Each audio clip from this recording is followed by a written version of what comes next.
I spend a big part of my life wanting to be invisible. I didn't want to stand out. I didn't want the attention, mainly because the attention I did get wasn't good. Bullying, made to feel less than. So the alternative, being invisible, seemed preferable. But that's no way to live. Certainly not if you want great things in your life. That's why the Band of Misfits credo is don't fit in, stand out. To step into the fullness of your light, you have to leave the shadows. You have to be seen. But being seen means being brave, brave enough to be noticed. Because you might get applause and you might get booed. Being seen is actually hardwired into our DNA. If our ancestors weren't seen by their tribes, they might get left behind or accused of being a part of another tribe, and that meant certain fate. Yet I've noticed too many people kicking their need to be seen into overdrive. A constant look at me, look at me, look at me kind of attitude. Oversharing or being overly sensitive. That's not you and that's not me. But we do need to be seen in business. Otherwise, we miss out on opportunities. We risk being picked over, or our ideas and our vision gets overlooked. So join me as we go on a mission of being seen in healthy ways, so we feel whole and complete. So we stop trying to fit in and start trying to stand out and thrive in the business of being. This is The Business of Being, a podcast about the intersection of life and business, how the inner work of being prepares us for the outer work of doing and succeeding. I'm your host, Stephen Megling. My guest is Hailey Thomas, philanthropist, podcast host, strategy and mindset coach for high-impact, high-profit entrepreneurs. Plus, Hailey's a fan of 1980s campy horror movies, which becomes very relevant during our discussion when she drops a meta bomb that will change the way you think about being seen for good. And stick around after our discussion. I want to share with you my favorite way to build confidence, which I call the Kool in the Gang mantra.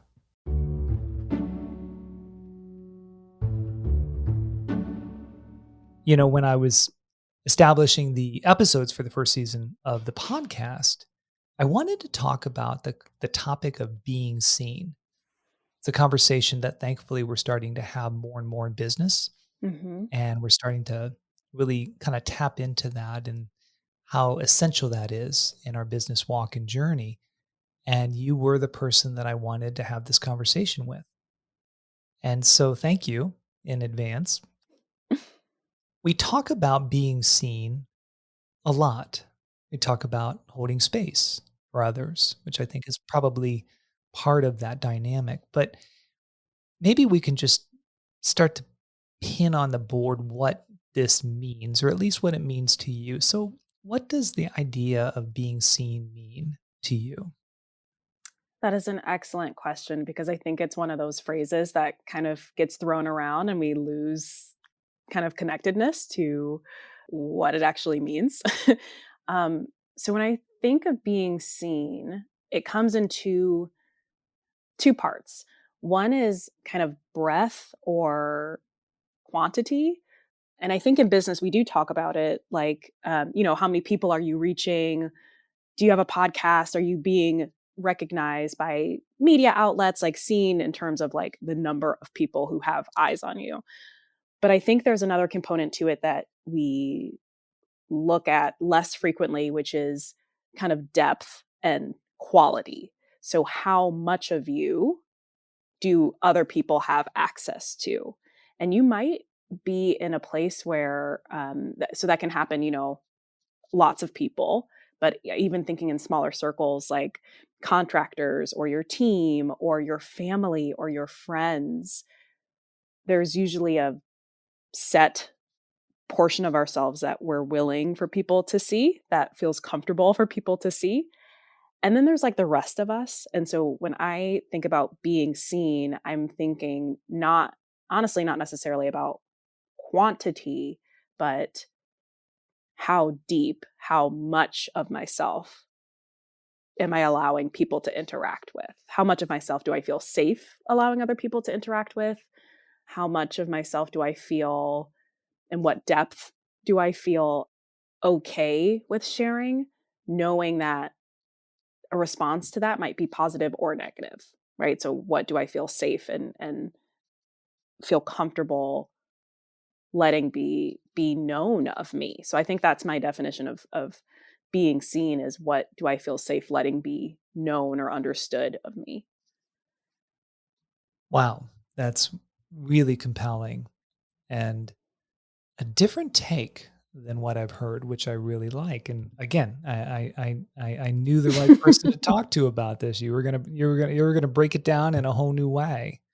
Because what I'm hearing from you, Haley, at least to a high degree, and I think there's more that we could tug on this Mhm. idea of being seen, but I'm hearing you first kind of acknowledge, well, with regard to quality, how much am I allowing to be revealed? Mhm. And then you also mentioned team members, employees, fans, clients. I mean, there's so many different audiences associated with that business journey. Mhm. And I guess like because of your work and how you coach and consult, I guess I'm curious, how do we evaluate whether we've got the right dial set in terms of how much we're revealing of who we are? Yeah, that's an excellent question. So my first responses to that, like, turn the dial all the way up. Like, that's my first response. Actually, I'll lean into that because I think there is some. Okay, we just talked about, there's like maybe coworkers and team members and then clients and then fans, right? So they're kind of concentric circles, or circles that sit inside of each other. And you don't necessarily need to show the people on the outermost circles like your innermost stuff. Privacy matters. Mhm. Safety matters in that way. But I think when we talk about like how much gets shown or what gets shown, it should all be in alignment. So I kind of think about, and I apologize, 'cause I don't know what it's called, but when people measure how old trees are, there's like this little like cutter thing that they stick inside of a tree and they pull out and they can count all the rings. They can get like someone who is smarter than me will know what I'm talking about, but they'll stick it in and pull it out. And all of those slices of the tree, like you can see, oh, this year there must have been a drought because it's very thin. And this year, whatever, the tree might have had a virus or a disease.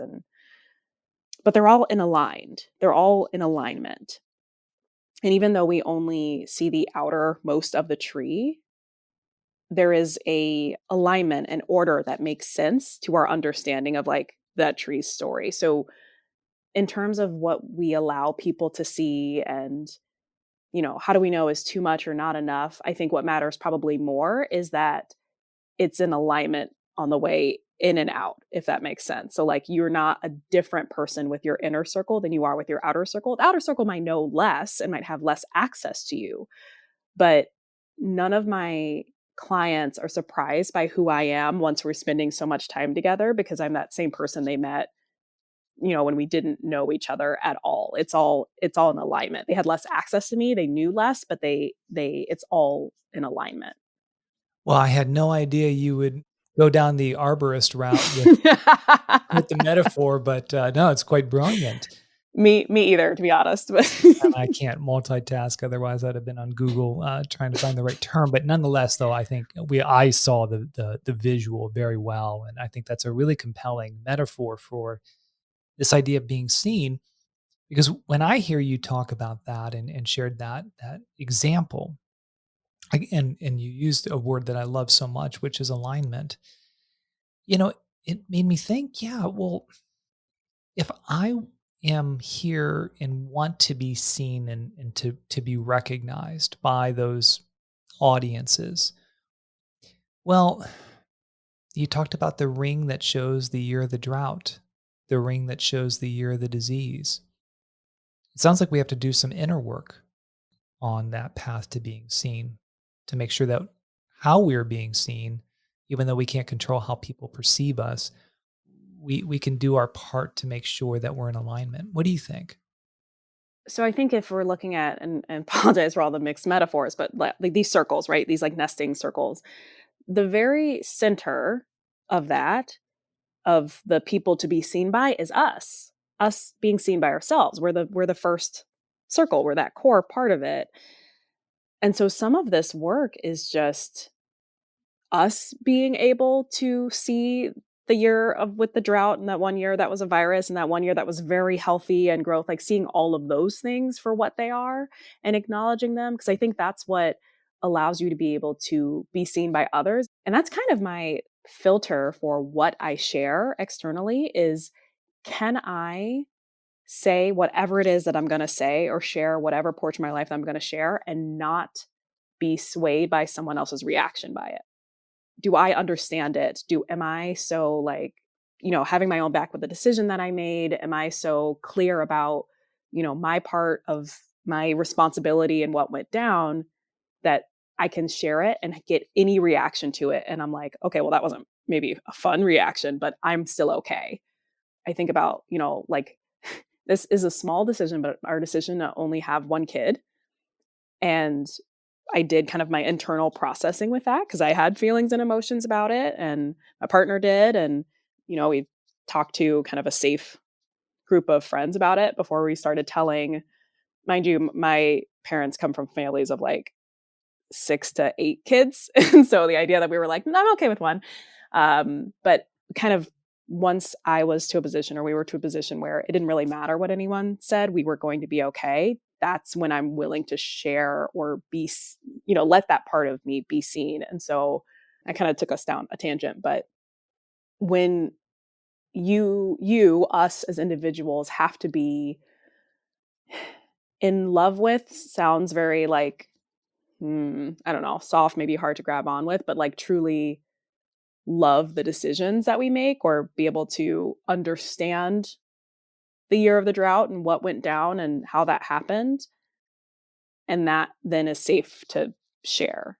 Does that make sense? Absolutely. Because I Mhm. think as you share the story, and by the way, I do appreciate your clarification, because you shared, oh, yeah, well, my partner and I decided to have one child and that was it. I was thinking, well, that's sounds like a lot of people, but Yeah. no, if you come from large families, that's like a big deal. It's Yeah. like, oh, mom and dad, I'm going to break your heart here, you know. But you both, in sharing your personal story and then going back to the tree rings, where I'm coming into that understanding is to make peace with what Yes. is within. That is a much better way. I use the word love, but that's exactly what it is. You don't have to love it or like it, but have made your peace with that part of you. Yeah. So when we think about the topic of being seen, so many of our listeners are people who might have personal brands or company brands, in which I always say, if you own a company, your company brand is a reflection of who you are, and Mhm. it probably should be. Might have a different name and a different this or a different that, but it's your culture, it's Right. your philosophy, it's your vision, it's your values, and it's your personal thing. But getting comfortable putting yourself out there and being seen is a real work. And then there are other people who are listening to this who are in situations where they're perhaps coaching up employees or vendor partners. And I always feel like if you don't do the work yourself to be clear on who you are, it's very Yes. hard to see others because you've got your own version of blinders on. No, I completely agree. There's a level of you making peace with it, making peace with your stuff, that allows you to be at peace with other stuff, and letting there be alternative stories or different things that you can like come to peace with in other people. It's really hard to accept others when you can't accept yourself, right? Like, we are our own like playgrounds, or sandboxes for learning how to love and care about people and lead people and forgive people, and all the things like that happens in us first. And so it's really hard to do that externally. I think the other thing I'll say with this like one child situation is my reasoning for it. So it wasn't just like, oh, we decided to only have one kid. My belief, the thing that I had to wrestle with, my truth is, I am more useful, is not the word I want to use, more potent. Like, I believe my work in the world has more to do with economics and more to do with my creativity and my work than it does to who I am domestically. So I wasn't just not having another kid because, we couldn't physically or because we couldn't afford it. It was, oh, actually, I believe that my imprint on the world is going to have way more to do with me being an entrepreneur than it has to do with me being a mother. And that feels like, whoa, whoa, ma'am, what? No, you're a mom first. I'm not. I'm a person first, actually, and an entrepreneur who happens to be a parent. And so, in terms of like, A, being able to say that out loud, B, coming to understand what that is for me and my reasoning and being grounded in my reason, and then C, being able to present that to whoever and be clear and honest about my reasoning, that was a really powerful moment, not just for all the people that I talked to and impact, but for me to be able to say like, oh, it's not just one of the outcomes is that I'm not going to have another kid. The identity thing that I uncovered was, oh, here's my purpose. Like here's the work that is here for me to do. So there's like a truth and a clarity that I had to see myself before I allowed other people to see. Wow, that's beautiful. And listeners, what Hailey's been doing that you've noticed is that she's been sharing in a very vulnerable way her story and in a very authentic way. And so, of course, we'll have links to how we can get a hold of you, Hailey, but I want to encourage our listeners to follow you because you practice what you preach. Yes.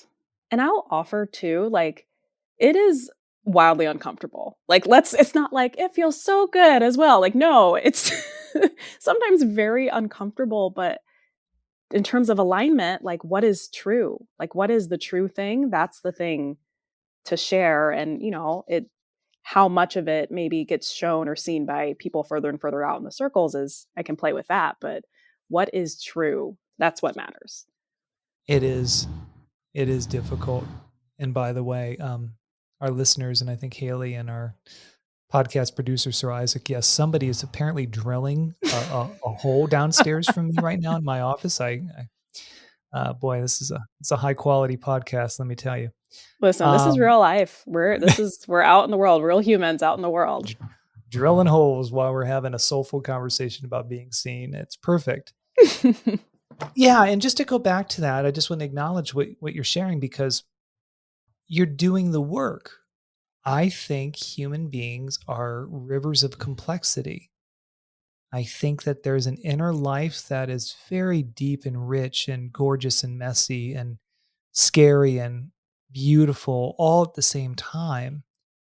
And maybe in our modern lives, for many of us, we don't give ourselves that space to see ourselves, to really look within. And sometimes we don't do that because we think it's going to be scary and awful and terrible and we're going to hate it. And that usually happens for about 22 seconds. And then just Totally. beyond that, it's like, oh, yeah, we only want one child because of who I am. And I'm going to step Yeah. outside of the shadow of who others need me to be, or I think people expect me to be. Mhm. And that's really hard work. And that's a missing conversation in the being seen dialogue. Because one of the reasons I wanted to have this conversation with you, Hailey, about being seen is because I think a lot of what I see online is, you know, you're not seeing me. Right. You. Right. And how dare you? And my boss doesn't see me. And I'm sure there's valid day moments every day where people can say, yeah, righteously so, you're not being seen. But I think where we're headed with this, or where you took us initially, was, well, let's start by seeing ourselves. Yeah. I think that's been the missing topic that I think is so vital. Yeah, I think without that, then there's no agency. Like, yes, there are very, very real, speaking as a Black woman, right? Like some very real barriers to being seen and heard. And the minute that I kind of release that as like all that there is, I lose my agency to speak. I lose my ability to make myself seen and heard. And so both can be true at the same time, right? Like both of those realities can be true. And I think it gives you, when you're willing to see yourself and take the time and space for it and make time to understand yourself, like that just gives so much power back to you, and like so much, it's like an energy boost. Like it just gives so much power to you, because then you can go into those situations, whether or not, like you mentioned, a supervisor or a boss or whatever structure that you're inside of, you can go, okay, but how could I be seen here? Like I want to be seen and heard here. How might I do that? That and get to be creative in answering that question, versus if the reality that, the script that we're writing is just no one sees me or hears me, then there's no solving for that. Like there's no solving for zero. But if you start with, okay, but I see me, I know I want the story to be told. What can I do? Let's figure something out. Yeah. There's this moment that you've described here. Can you hear this is ridiculous. Sorry, Isaac is gonna just Sorry, Isaac. take me to the woodshed for this episode. I think they're drilling for diamonds down there. I don't I'll have to If it investigate. makes you feel better, I don't know if you can hear it. My dog is snoring over here, and he's a 100-pound pit lab mix, so it's very loud. I don't know if you all can hear it, but I can hear it, so it's okay.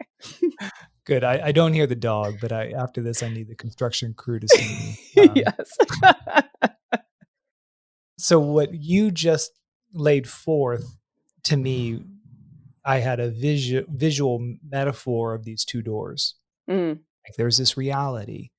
I'm not being seen by my supervisor. He doesn't respect me. And all of that may be true. It's like I'm 100%. And then there's this other way of being. It's like, okay, that's true. And which I love how you connected the and word. How can I be seen? Do I need to make some changes to the way I present myself? Do I need to have a strong conviction in my heart of the message that I'm here to share or the contributions that I'm here to make? And if this supervisor can't see me, then I'm just going to move on. Like there's so much potential there all of a sudden. There's so much opportunity for incredible things versus nobody sees me. And then the yes. way I notice the way my mind works, Haley, is once my mind has a pattern recognition, it finds it everywhere. So Yes. if I don't feel like I'm being seen, I guarantee you when I go to the grocery store, the cashier won't look at me. This person just cuts in front of me. I'm just like it's a constant fight for me to be clear in Yes. my mind. Scientifically, there's a real definition for this phenomenon, a real title for this phenomenon, but we generally call it confirmation bias, right? All the brain does is, once you present it with a story often enough, or a story often enough, it will go around collecting evidence to support that story. So exactly, my supervisor doesn't see me, I'm not being seen or heard. Also, my partner doesn't see me, and also my kids don't see how, what I do around the house, and also this happened at the grocery store, and also my friends aren't, forgot the thing. So it starts collecting those stories. But you can, just as, I won't say easily, because that's, sometimes it's super not easy if that's a core understanding of how you move in the world. It might take some movement, some work to get over to, I see myself, I know I matter, I know the stuff that I have to say matters. And so then brain starts to pull in evidence for that everywhere, and starts to make that the new reality. I'm so glad you mentioned confirmation bias, and I'm sure there are many other examples of how the mind works that are very related, but it's true. And I always say to myself and to other people, like really get to know how the mind works, because if you haven't cultivated a framework on how to teach your mind how to think better, it's just going to default to, quite frankly, often terrible teachers. Because I think to be Yeah. human, you're just going to just find terrible teachers. It's so, I love the brain so much, and this is where I get kind of like flippant and fun with it, because our brains are pretty much just computers, meaning they have programs that they run, and unless you update that software, like it's just going to keep running the stuff that, like, either you picked up in childhood, you learned how to be, maybe how you were socialized, stuff from, crappy exes, from bad job. Like it's just a piece of equipment essentially. So unless you update software, it's just going to keep running the old things, but you have to like actively make the updates. Absolutely. And I was just thinking when you mentioned confirmation bias, listeners, make sure you Google that and read up on it and obviously check out Haley's work. But I think another aspect of the mind that I think is important to acknowledge in this moment of dialogue we're having is the reticular activating system of the brain. The brain is constantly filtering out what it deems as irrelevant, unimportant, because the data points coming in, we literally cannot handle the No. stimulus. I mean, just if I personally had to feel every bit of sensation on my skin of the temperature in the room, I would go crazy. It's just too much. And Yeah. so the reticular activating system says, okay, let's discount this, tune this out, let's pay attention to this. And so tied in with the idea of confirmation bias is, well, what am I looking for that is important to me? I'm looking Mhm. for people who do see me, who respect my experience, where I come Mhm. from, how I see the world. And then your mind ends up looking and finding patterns of being able to find those people, find those situations. And then ideally, for me at least, Haley, hopefully my mind also says, hey, Stephen, why don't you keep working on the way you show up? Because if Yes. you want to be seen in a certain way, it takes some skill development. Yeah, and that's the piece that I was like, "Oh, yeah, and also this piece," right? So the stories that your brain is telling you is, "Hey, we figured out how to show up maybe with my friends this way. Maybe I can also figure out how to show up this way in my work, and maybe I can also figure out how to show up this way in, my creations and side projects and things." And so it's like choosing which things we want to tell the brain like, "Oh, you figured it out once." And then once you tell the brain that, it's like, now I'm again using another metaphor, full of metaphors. It's like a puppy. Like, "Oh, you that trick? Yeah, I can do that trick. Let's do that trick again. I can work through that." Right? So it it gives it there's just again so much more possibility and creativity and agency and power in choosing, I guess, deciding to see yourself, right? Because that's ultimately the core of what we're talking about. The little seed, again, do not mean to be mixing all these metaphors, but the seed of it is, do I see myself? Am I willing to make space for that? And then here are all of the kind of ripple out effects or the ripple out ways in which that continues to have other people see you. Talking about seeds and acorn trees. I mean, it was bound to happen. Keeping up with the tree metaphor. Yeah. But no, but I think that's really when I get over my skis, and that's when I get into trouble. When I Mm. need others to see me, that's when I get into trouble because that's usually a red flag that says, Stephen, you're not looking at yourself. You're not caring for yourself. You're not celebrating yourself. You're not honoring your victories. You're not honoring your wounds. You're not Yeah. taking into account who you are. And if I ever need anybody to validate me, I'm out of luck. I mean, I'm out of luck because nobody, my wife, who you know, Haley, nobody can Mhm. make me feel that richness inside of myself. It's not possible, and it's insane. And I know all this, and yet I have to work on it every day. For sure. And like I will say like the things from our partners and our families and our friends, like it adds to, but it can't replace, right? It Mhm. adds to, but it can't replace. Again, I love talking to you, Stephen, because I feel like we say the same thing, but in different vocabularies. But like whenever I'm in that moment, I'm always like, damn it, the call is coming from inside the house, right? Like, so any moment I need validation or like, oh, they don't see me or they don't understand me, I have to be like, oh, Haley, back it up. Call is coming from inside the house. Where are you not understanding yourself? Where are you not seeing yourself? Because I, of course, fill my life with pop culture references and other silly things, but it's the same thing, right? It's like the world, and not all the time, but in many ways, people are reflect to us what we already believe is true. And so if by the time I'm having a conversation with someone and they aren't understanding me or they're not, yeah, seeing me, like what was my responsibility in communicating not clearly or like looking for their validation or like, yeah, the call is coming from inside the house is what it normally is.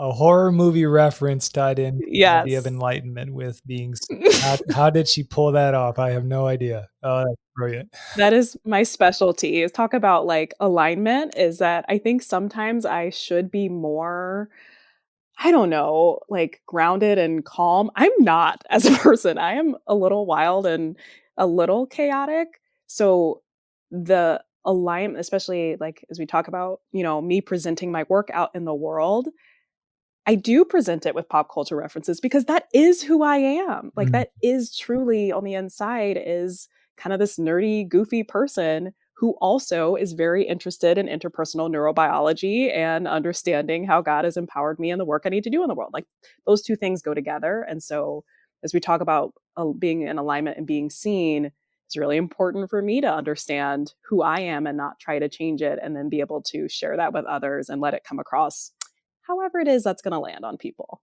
absolutely. In each one of us, whether we are a content creator, a personal brand person, or just simply a leader wanting to be better, go back to your own tapestry.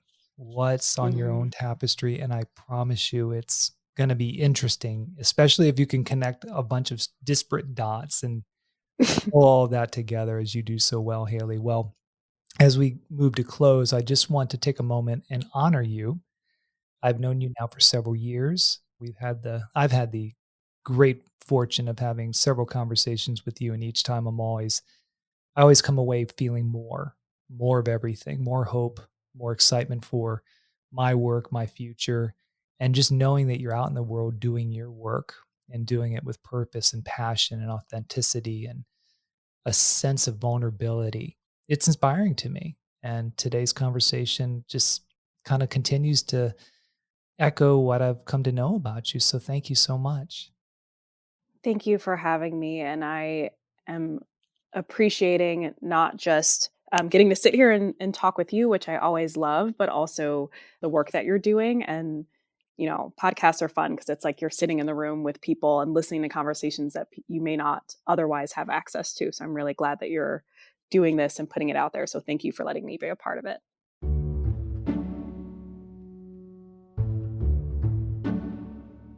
Isn't Haley wonderful?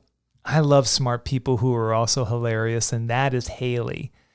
When she dropped the meta bomb, the call is coming from inside the house, I spit my water out. I was laughing so hard. Special shout out to Sir Isaac, the show's producer, for cleaning up my audio so you didn't have to hear my spit take.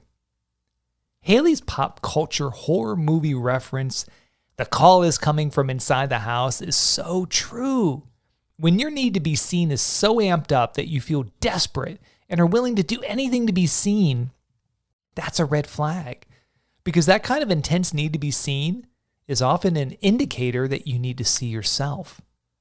There may be elements of yourself that you've ignored or you've put on blinders, but something deep in you is saying, hey, pay attention.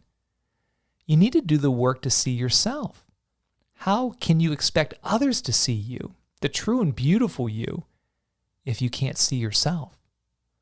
But doing that kind of work is often hard, and you need a degree of confidence to do that inner work.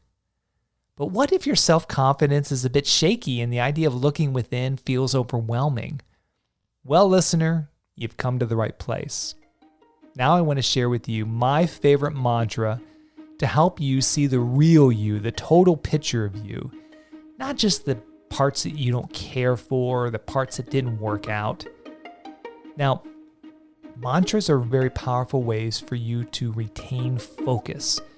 You repeat the mantra to train your mind to focus, and this mantra is all about training your mind to note your successes, your wins, when you rose to the occasion, when you rise to the challenge, or even simply just taking a proper account of the blessings in your life.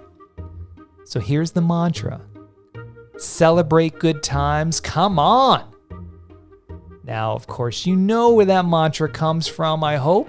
It comes from Kool and the Gang and the classic song Celebrate, one of 3 songs guaranteed to get this white boy on the dance floor. Celebrate good times, come on! P.S. You have to add that little oomph to the come on at the end to inspire you to do the mantra and the exercise that I'm going to teach you. So first I'm going to share what I want you to do with the mantra. Then I'm going to tell you why it works to boost your confidence. So every day I want you to say the mantra, celebrate good times, come on. Then reflect on 1, 2, 3 reasons from the day before that you have to celebrate. Maybe you delivered a big project, write it down. Maybe you hosted a great meeting, write it down. Or maybe you had a tough conversation and you held your ground, write it down. So say the mantra, celebrate good times, come on, then write down the 1, 2, 3, or even more things that you can celebrate in your business journey. Now, they don't have to be big things. There's wisdom in remembering the small things that make our lives blessed. Maybe an average check-in with a colleague led to a beautiful moment of connection. Maybe you learned something very vital about yourself, something that's going to help you in the future. Write it down. Celebrate good times. Come on. Repeat the mantra every day for a week. And each day, write down 1, 2, 3 or more reasons to celebrate yourself, your successes, your achievements, moments when you did a hard thing. The Kool and the Gang mantra is all about getting you to pay attention to the totality of your business life. Our minds are wired for negativity, and left unchecked, that's all we remember from our business days. The setbacks, the dirtbags who screwed us over, the business proposal that fell apart. Unless we consciously note our successes and wins, we're likely to think that we're not so great. We stare at what went wrong and neglect what went right. So we need to truly see ourselves, to take into account the big picture view of who we are in our lives. Now it's your turn. Write down the Kool and the Gang mantra. Celebrate good times, come on. Recite the mantra daily and write down 1, 2, 3 or more things. Then, at the end of 7 days, review all of your celebrations. And I promise you, you'll start to see your past week from a new perspective. And if you keep doing the Kool and the Gang mantra, you'll see the truth of who you really are. Gifted, blessed, worthy of being seen. And you'll begin to operate with a new confidence, ready to take on the next big thing in your business life journey. And the next time the call is coming from inside the house, you'll say, I got it.